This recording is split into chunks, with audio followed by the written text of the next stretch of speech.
Bonjour à tous, aujourd'hui je vous donne rendez-vous en Asie avec les Camponotus nicobarensis qui sont quand même bien connus du public qui élève les fourmis, donc la myrmicologie, c'est une espèce qui est assez connue, une des exotiques les plus faciles à élever et les plus prolifiques pour moi. Donc là vous pouvez voir ma colo qui est composée de 3 gènes, donc polygène que j'ai eu au mois de mai, et donc on peut voir qu'elle a déjà quand même bien colonisé le nid. Actuellement je dirais que je suis à peu près à 1000 ouvrières, donc c'est une espèce très sympa avec des jolies couleurs.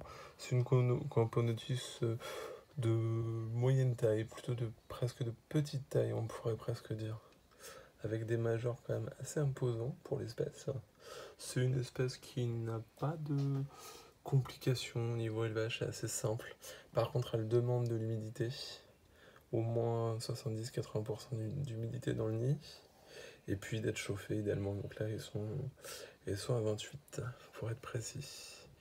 Donc, vous voyez, il y a pas mal de couvains.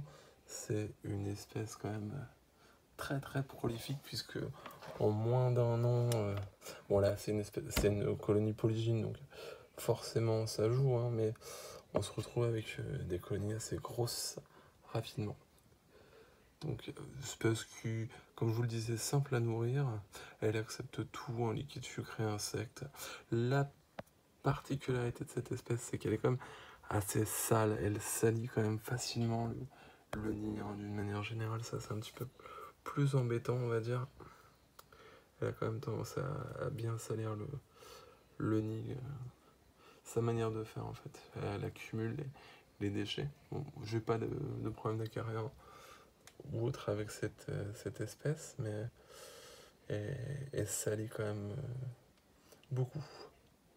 Mais c'est une espèce que je pourrais conseiller aux débutants, parce que ça peut être intéressant. Après, il faut pas avoir peur du développement. Ça peut quand même faire peur quand on débute. Se retrouver au bout de 6 mois avec 300-400 ouvrières, au bout d'un an avec 1000 ouvrières, ainsi de suite. Et après, le côté polygyne, moi j'aime bien. Le côté avoir plusieurs reines dans une colo. Donc ça se développe bien, vous voyez. Donc là, ils ont bien mangé, on le voit, ils ont les gastres bien pleins. J'aurais donné un petit peu de jelly, hein. Et on peut voir le couvain. Il y a de quoi faire, hein, quand même. Donc ouais, cette espèce-là, elle n'a pas fait de diapause chez moi cette année, mais l'année prochaine, elle fera une diapause de 2 mois à température ambiante. Là, c'est une espèce, ça leur fait du bien.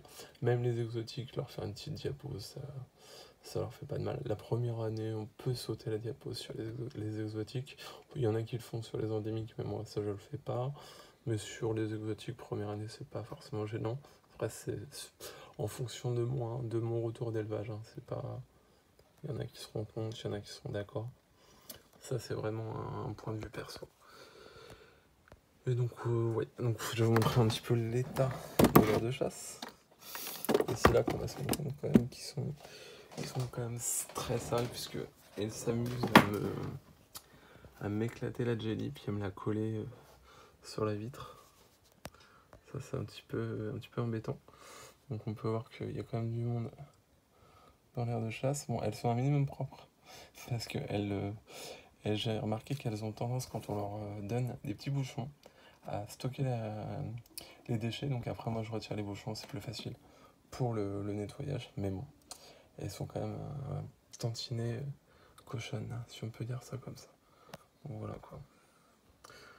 Donc espèce vraiment cool.